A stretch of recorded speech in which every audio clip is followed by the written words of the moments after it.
I have a message. I have a message for President Macron. Today, Israel is defending itself on 7 fronts against the enemies of civilization.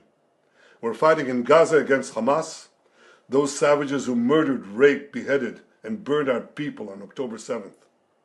We're fighting in Lebanon against Hezbollah, the most heavily armed terror organization in the world, which was planning an even greater massacre than October 7th on our northern border, and that has rocketed Israeli towns and cities for nearly a year. We're fighting against the Houthis in Yemen and the Shiite militias in Iraq and Syria that together have launched hundreds of drones and missile attacks against Israel.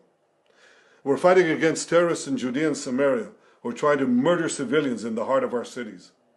And we're fighting against Iran, which last week fired over 200 ballistic missiles directly at Israel, and which stands behind the 7-front war against Israel. As Israel fights the forces of barbarism led by Iran, all civilized countries should be standing firmly by Israel's side.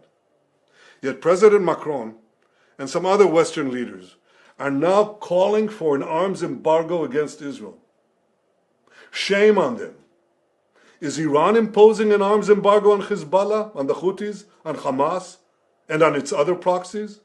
Of course not. The axis of terror stands together. But countries who supposedly oppose this terror axis call for an arms embargo on Israel. What a disgrace. Well, let me tell you this. Israel will win with or without their support. But their shame will continue long after the war is won.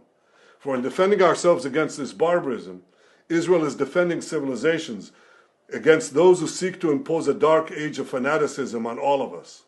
Rest assured, Israel will fight until the battle is won, for our sake and for the sake of the peace and security of the entire world.